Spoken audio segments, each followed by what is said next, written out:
It's another week in the For Your Reference household, and it is another For Your Reference edition of Killer Doll Action. Obviously, we're talking about the beloved Big Old Tilly's Chucky's franchise. That was a whole mouthful. I couldn't even motorboat it right. Clearly. I wouldn't necessarily consider Annabelle. Would you? Are there any other killer dolls? Talkatina from the Twilight Zone. You are a man of quality, OT. Questionable in every other way, but a man of quality. Always. Let's get on with the show.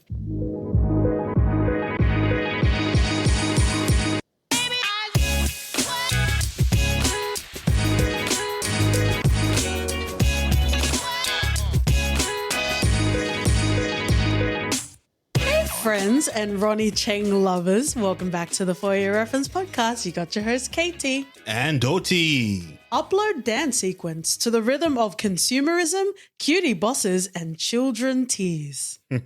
Create technology to fill the very gaps that make us human with M3GAN this week. Woohoo! Woohoo! Wow, wow. Yeah, exactly. Exactly. In those three sides, you've summarized the movie. Well, let's get into general stats and information. Thanks to Universal for inviting us to the preview screening of M3GAN. This film, James Wan, if those that are fans of Malignant, we love Malignant, don't we, OT? We do. We didn't cover it on the main podcast, but just rest assured, friends and lovers, we are the atomic monster of it all. If you are ever so learned. I guess while we're here, the dream team of Lee Winnell, James Wan, we weren't into the Saw Gore, so we didn't cover that, but very early we did do Upgrade, and eventually we will cover The Invisible Man. Yep. Aldous Hodge's better hawk role, am I right?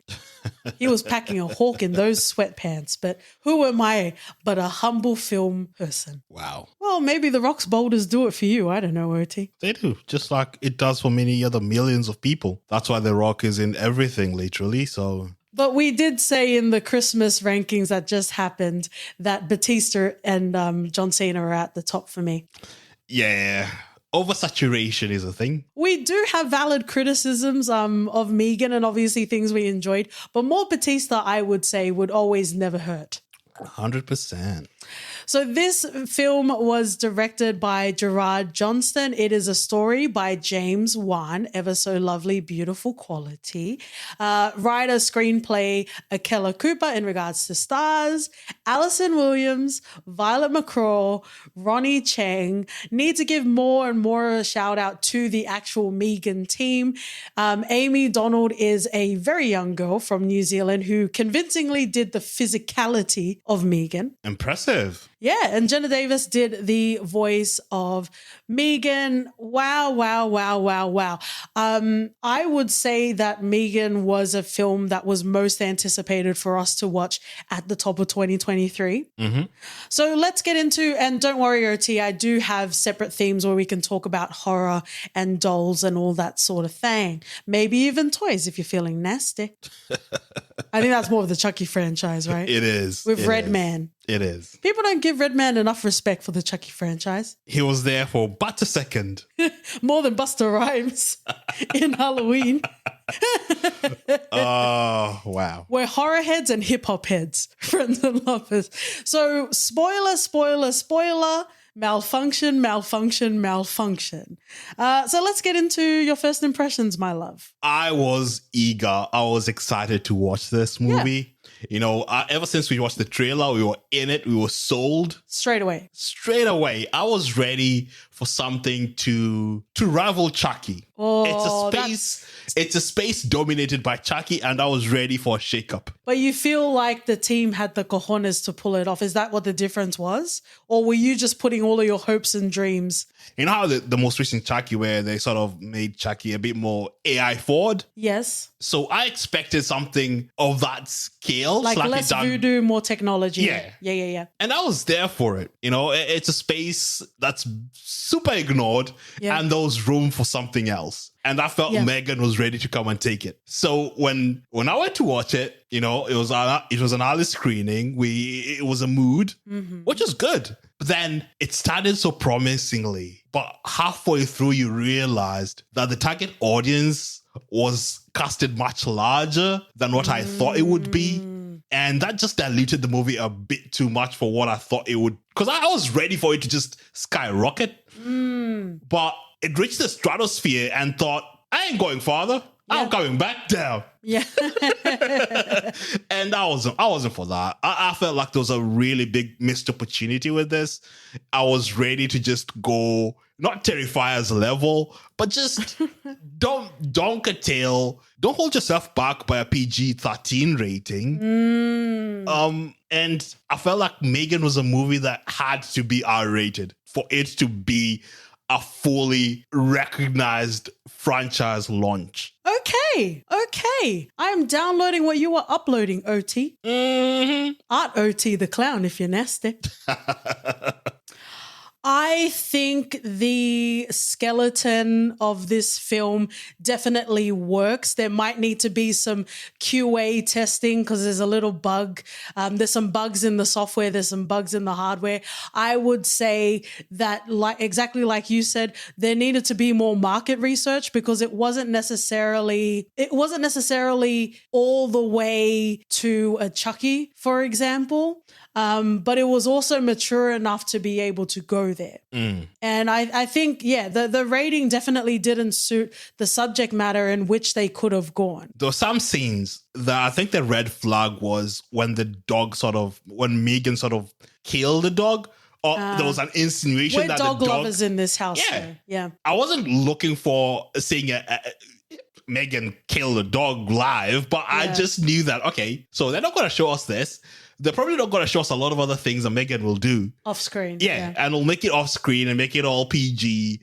And I was like, oh, that's sort of a bummer. You know, I expected them to dive right in with the goriness and even the gratuityness of it all. Yeah. I think the ingredients of the film afforded for a more mature content, but it was hampered by the rating, I would say. It did. And I think one of the things that I try and avoid are interviews, especially with the cast, you know, and you're like, act, you dumb babies. I don't want to hear you. I don't know. I don't want to know if you're a real person. No, like Ronnie Chang mentioned that. Hey, whoa, I didn't like this association. Thank you very much. No. Ronnie Chang mentioned that they had filmed everything and it was gory and they just scaled it back. Yeah. And I'm like, why the hell did you do that? If you film that way, we need a director's cut. We need for them to go back and show us everything that they intended with the movie. Forget the rating. Forget trying to get everyone to watch the movie. You know, the worst thing you can do is try to make it generalist and try and get to the biggest sort of audience. Because then again, you water it down. You don't get a fan base. You don't get a super, you don't get the M3GAN heads. We needed for them to go. Why did they sound like they were storming the Capitol? That doesn't. They would have had killer dance moves, but they don't sound like they would be someone. See, this movie will never cause an insurrection. Jesus. They needed to make something that will make a small section of people love it so much they would fucking storm the Capitol. Just tell us you're replacing. Delroy Lindo on The Good Fight. There was an air of potential in the earlier prototypes of this film. And in a world where we have Chucky, this kind of felt like a regression, right? And if this was for a younger audience, then the themes were too nuanced for a younger audience to understand it. But 100%. But the maturity of the themes weren't fully realized because of that. So again, I would say go back to the market research and let's try and understand who this is for. I could not have put that better myself. Like, it felt very lost by the end of it. I was like, who is this for? Because it alienated the super horror heads. Or are we the equivalent of the bronies? Are we taking up space in a young... No, well, really? let's evaluate ourselves. Are we taking up space in a young fan base? Maybe that's what this film was supposed to be. But I'm hard pressed to understand if you also want adults to watch this film, and some of us have grown up with Chucky like you, or most recently fallen in love with Chucky like me. It doesn't do to serve well this film.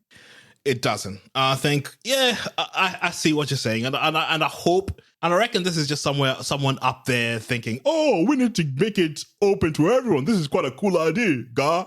Open source M3GAN? Open source M3GAN, man. I wanna touch on something that you said. And friends and lovers, we did enjoy the film. It just seems like this is the discussion we're having today. No, we enjoyed the movie, but the qualm is we expected so much more from it. We expected to be our Chucky, when in reality, by the end of this year, I'd probably forget that I watched M3GAN. I'd feel like, oh, yeah, it's good. But am I really looking forward for a sequel if it's still PG? Probably not. I'm not even thinking about a sequel, to be perfectly honest. Let films be films. Bloody hell, no. You're the journalist that asks Michael Jordan what's next after he wins all the championships.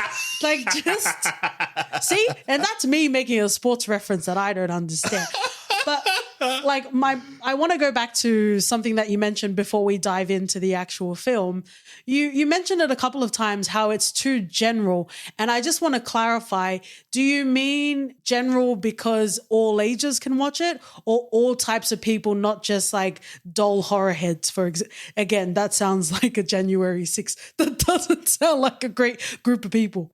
I think all ages. Okay. And it's more, those very little sort of bloody scenes, it felt like very early Dragon Ball, where you'd get stabbed and no blood would sort of appear. Yeah. Like, okay, cool. I think it was that Sam Worthington movie, Clash of the Titans, where the blood was like gold to do away with the rating. Yeah, like, in as much as I enjoyed the movie, I felt like there's just a missed opportunity for me to be a M3GAN head and to feel that I'd want more from this. M3GAN head sounds like the crew in jail that wouldn't let you be friends with them.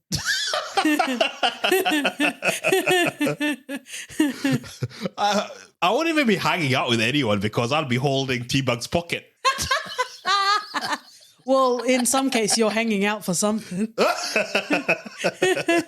Prison Break, friends and lovers. We promise eventually we will cover it. But let's get into the themes of the film.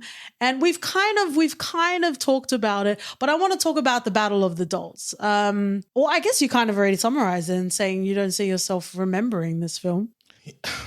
Better question. If an R-rated cut does get released, do you then give graces, or does it just make you more mad that this is what it could have been? It'd probably make me more mad. Okay. That it had so much potential and legs, and it took it away. Even the metaverse now, you have legs. So I don't see the reason why you'd cut them off. M3GAN got legs.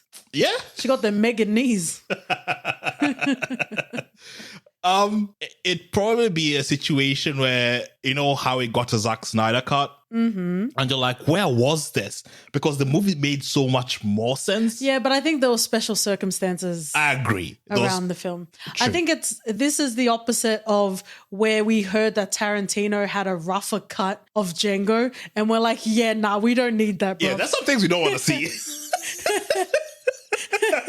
There'll probably be a 30-minute cut of D'Artagnan being tortured. Exactly. No, we don't want that. Exactly. Okay, well, I guess it's a tall order because, Don Mancini has done a beautiful thing and continues to do many beautiful things with the Chucky franchise. Some might not agree, but we fucking love the TV show. There's a reason why it spanned so many years. Yeah. It's his vision and him wanting to not hold back and knowing that in as much as it'll push people off or some people off, you'd get a really huge following. We want a niche. That would be super Chucky fans. Or as Americans say, niche. Yeah. You got to cater to the niche. Yeah. Outside of that, then what are we doing here? I think you just need to commit. Like, whatever you're going to say, whether it's Rob Zombie cut or otherwise, like, you need to say it with your full chest. And I guess while we're talking about, Chucky, my favorite moments in Chucky are the campy ones, like Seed of Chucky. Beautiful, right? Yeah, and there's a reason why people are not on Facebook anymore. Because you've got everyone on there. Your aunties, your uncles, your whatevers. Wow, you really are the emo MySpace gal, aren't you? Wow. Do you still have your Tumblr OT? Yeah. Even when they banned your favorite content? Sad day, man. Because there was a lot of campiness in M3GAN, which I really enjoyed. So you have a film that has a lot of camp in it, in M3GAN. It's a film that isn't as gory due to the rating, but how does it have less heart than Chucky? As ridiculous as a character as Chucky is, there's a lot of fucking heart that goes into, as you say, decades long of love and splooshes to the franchise. Because I really didn't feel like there was a lot of heart in this. Yeah, like even... Okay, so here's another qualm, right? We know they're trying to make this a PG movie, right? All ages. The score and the music in this is from way back in the 90s, where most people who they're trying to cater for right now won't even fucking understand what this song is. What is this? Okay, OT Gran Torino. Are you yelling at furniture as well? Yeah. No, it's just the expectation that I had going in, and maybe that's fully on me. But there were definitely moments where I loved the movie, you know. Ronnie Cheng's David character was amazing. Alison Williams, what can we say about her? That I think she brings a lot of heart to this movie. I know you said you didn't feel like there was heart, but I felt like she brought emotion and feeling to this. Okay, well, let's move on from that, and we'll go to one of the other themes that I have, because it kind of covers what you're saying now. And it's kind of the same sort of sentiment that you see, you know, even in the 80s, where they talk about AI/robots, you know, taking over the function of humans. And there was a particular sentiment about AI, or M3GAN in particular, replacing parenting. I want to get your thoughts on it, but I also want to share Gemma's character. I didn't like, and I guess, you know, like the therapist was there for M3GAN. I absolutely understand that. I didn't like how easy they leaned into the, she's an adult and she has collectibles type of narrative, you know? Like, can we get some sort of depth? And also at the same time, yes, it happens to be collectibles, but at the end of the day, Gemma holds some sort of sentiment to it. So it's okay for her that she wants to create that space between M3GAN and her. True. I 100% agree with you on that. Like, what if it was a stolen Benin artifact that was previously in the British Museum and M3GAN wanted to play with it? Come through, Killmonger. But you know what I'm saying? Like, I don't know. Like, far be it from me to look for depth in this specific sort of storyline. But I also didn't like how, I think it was Tess when they were in the lab, and Tess was like, this is replacing parenting. And it's like, are you also the one during industrialization yelling about how cars are going to take over horses as well? Fuck off. Like, grow up. And at the same time, there can be different levels of parenting, and no shade for no shade, but there are many parents that throw iPads at their kids too. Mel Gibby style, sure. Naomi Campbell style. You can decide. I understand the concern that, hey, you can't delegate everything that is to be a parent to AI. Cool. I can understand that sort of facet of this. I don't know. Some seem to delegate it to teachers to parent their children. Say less. Or the TikTokers. Yeah, like there's always a version of something that right now, be it like you said, TikTok, parent teachers, you know, even when during the pandemic, we people realized just how much teachers actually do part of the parenting, where Dicks. Parents are like, what the fuck? Dicks. What is this? Yeah. You know, so it's not to say just because M3GAN is AI that it's bad. No, there'll always be different forms of something that where Katie would always need from Gemma in one form or another. Yeah. You know? Friends and lovers, you can neglect your kids in traditional ways too. Yeah. Man, like children are meant to be seen, you know, in a typical African household, not hard. Mm-hmm. So all this growing up and watching TV and seeing how kids were with their parents, I was like, what is this? You know, there's a reason why M3GAN's not black. Now I know what you mean when you say you want it to be more niche, hey? We'll probably get complaints about there are no black dolls. What do you mean? There's no black AI. Sunlight doesn't go through that, man. The filter doesn't recognize it. Oh, fact. While we're here, I'm very much looking forward to American Auto Season 2 coming out soon. Yeah. They had a very funny storyline about racist AI and smart cars. Yeah, I think it seems like we have very strong opinions about the replacing of parenting, in this film, but also wasn't necessarily dug deep or explored it to anything beneath the surface. So really, any further discussion is just depth we're going to be giving it, right? Yep. Something I do want to talk about is the childhood trauma. Mm-hmm. Because I did feel emotional watching, I would say, earlier parts of the film. And a lot of it had to do with Katie processing. You're not about to Will Smith slap me like she slapped Alison Williams. Bruh. I guess otherwise she couldn't be black because that doesn't happen. That doesn't happen. Katie wouldn't be here anymore. Katie disappears and Gemma blames it on M3GAN. Yep. There's a killer here, I am, guys. Wow. There's a killer. Kill the dog to cover it up? Yeah, man. Wow. Fact. You can't just say facts in this. But yes, I think it's becoming increasingly clear that M3GAN can't be black. Yeah, like that just doesn't happen. Oh, but if we do have a black M3GAN as a spin-off, can it be Regina King? Yes, please. And she'll just get out of the way. Boondocks reference, friends and lovers. Mm-hmm. Okay, let's lay a little bit more love for the actors in the film. And then we're going to finish off with a theme that I have. We kind of talked about Alison Williams, but I would say she's understated in a lot of ways. And I think because of the nuance that she brings, her performances might not be given its due. Yeah, Like, because it feels so effortless and natural, it might not necessarily get the praise that I guess other actresses might get. You know what I mean? Yeah, like there's a reason why she excels in these roles. Oh, yes. And it comes off as, like you said, effortless. But the level of her performance she gives is so understated. It's fucking wild. Yeah. When she was, like, even if you think of Get Out, yeah, outside of Kaluuya's exciting and brilliant performance, I know it was Katie's up and comer, but Alison Williams in that as well. Yeah. I didn't hear a lot of praise for her. It was more, man, this shit wild. This is not the Rainbow Coalition. Like, I don't know why. I don't know why you feel the need to take up the plight for her character, but cool. Nah, I'm just saying. Like, were you in one of the photographs in Get Out? I'm the grandpapa.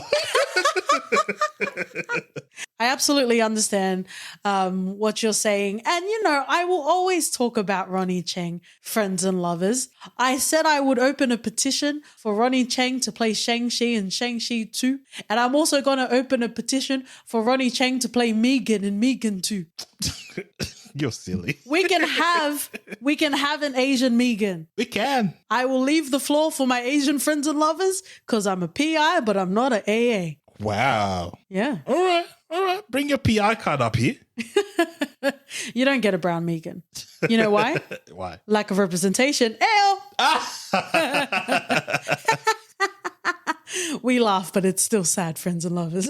Yeah, true. I found David's character quite hilarious. I think I chuckled most of the time he was on screen. And he had the line about kicking Hasbro in the nuts or something like that. Yeah. Oh, look at you now. Yeah. Lacking meta conversations when it's only coming from Ronnie Cheng's mouth. Oh, absolutely.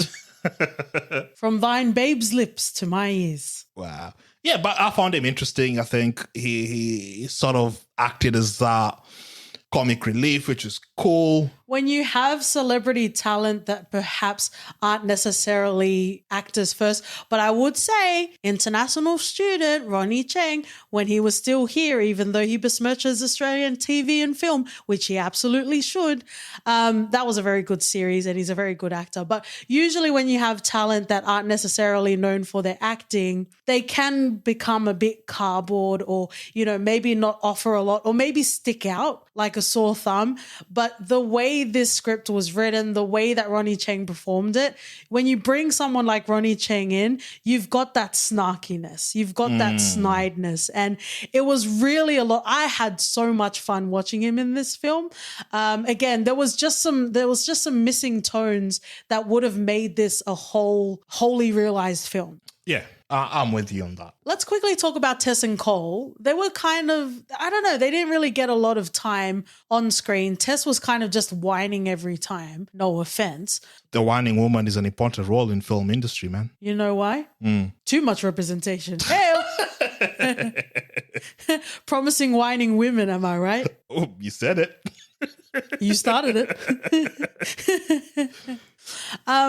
What do you think they offered anything in any way? I would say because they are creating realities and AI that I would never be able to comprehend, I still fight with our smart home devices trying to get the right information. I feel like they were too dumb in moments that would render them smart. Yeah, they were too slow to realize that something was wrong. Yeah. Especially when it's all evidence-based. Yeah. Gemma was like, here's the data. And they're like, yeah, it's not going to work. Yeah. It doesn't happen like that. Yeah. So you see everything. You helped build this thing. Yeah. And yet it takes you, buy-in is so important. You need to jump both feet in. And then you get these two characters who are questioning Gemma every turning point. Yeah. Did they even help build it or not? They did.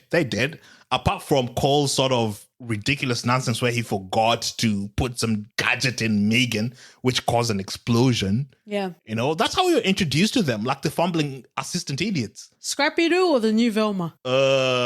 Scrappy-Doo will be too harsh, so the new Velma. But they didn't really add anything to the show. And the fact that they both survived at the end is kind of wild. Yeah. Especially when M3GAN is supposed to be this. She is this AI. Well, ultimately, if she wants to kill you, you're dead. Yeah, but she was only programmed to protect Katie. So if they weren't not at the end, she was like going through and killing. She was like, I don't care. But do you see how I'm not earnestly trying to break down these sort of threads? There's even Kurt as well, being the smarmy Ephialtes to our Ronnie Cheng. Like, I don't know. And maybe it was to get away with because they knew or they were hoping for a lower rating. So it wasn't going to give us full resolution to the storylines. Or maybe it's just because I feel like it failed to deliver. So it's hard to pick at the bones, Yeah. You can't scavenge something that is already bare bone. So Shenzi. Yeah. You might think I'm referencing Lion King, but what did I just do, OT? You just call me stupid. Are you sure? Yeah. Maybe you're not then. Maybe M3GAN can be Kenyan specifically. That will make the movie 10 times more interesting. Right off the bat. Good, because I'm selling your voice podcast to James Wan. It's in progress. It's Delroy Lindo 3.0. Wow. Well, let's finish off with this theme. And it becomes, depending on the film, like Riders of Justice, it becomes a triumphant exaltation. In other instances, like Shang-Chi, for example, it becomes a disappointment. And I'm talking about the power of friendship. I want to talk about like the ending plot for this film. I didn't necessarily care to talk a lot about storylines, but this one I want to talk about in particular. We were introduced to like the first sort of iteration of like a robotic, still controlled, through those gloves, but it's the first sort of robotic project that Gemma does in university, right? Come on, OT. We've been around this merry-go-round. We've been on this rodeo many times. You knew that robot was going to save the day, right? Yeah, like, and this is where it's hard, right? Because if you bring in expectation plus predictability, then what do you end up with at the end of it? And I don't really want to look at M3GAN through that lens. Then for something that I truly did enjoy to a degree, and I really wish that it was more. I knew for a fact that the minute they introduced that robot and she was explaining it to M3GAN in such a technical level what each component does and and how it functions, and it can smell. Yeah, I knew it was important as hell. Yeah, for the moment you knew that she needed to remember this. Yeah, they panned in, zoomed in a bit. Yeah, but it is what it is, and I think the sort of final battle, in as much as it was predictable, I found it a bit not exciting. Exciting is too strong a word. I enjoyed it to a degree. It was fun seeing M3GAN go head to head with just a robot, and see how it will just shred her to bits. You know what also makes me sad is there are so many fun giggle gaggle moments in this film. But for me, it's like there are too many qualms, quarrels, and quandaries to get through that we don't even get to live and satiate ourselves because, first off, I have a gripe because they didn't even have Ronnie Cheng in the first trailer. And second of all, it was good to know that the reason the initiation of the dance was in reaction to Ronnie Cheng's character. So, I don't know. There were many delicious moments in this film, but neither does a delicious moment of a film make. Sad, isn't it? Yeah, at the end of it, you sit here thinking, when we knew this was coming, and I wanted to recapture that moment. Yeah.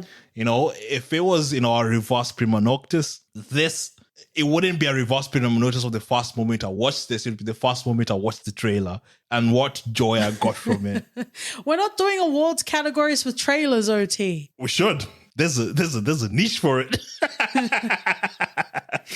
And if you've been listening, friends and lovers, when OT says niche, he means something else. There's colorism in niches, friends and lovers. Wow.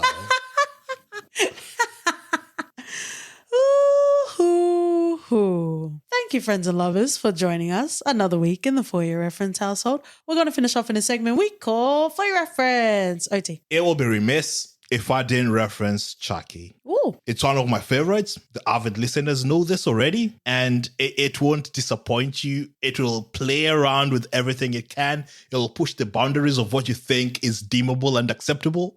And what is even just funny. Yeah. They'll be hit and miss, but they won't shy away. And that's what we wanted, and hopefully they follow the Chucky blueprint because there's a gem yet to be uncovered with M3GAN. Nice. I guess closing off this episode in general, which will roll into this recommendation, I would say as lovers of the Chucky franchise, we were already bought into the premise of a balls to the wall doll thriller. You had me at balls to the wall. And if I may quote Woodhouse, she is, quote, tripping balls. I made a reference inside of my recommendation, but I'm not referencing Archer. I would take a balls to the wall, and would you believe it's an in-between Ben balls to the wall reference, because Ben loves Chucky. He also loves Takashi Miike's Visitor Q. Yo, you're crazy. Am I crazy or am I just elevated, man? So I would recommend Visitor Q. If you can get your nasty hands on it, friends and lovers, you will understand exactly what I'm saying about being ready for it to go balls to the wall and being ready for the ride.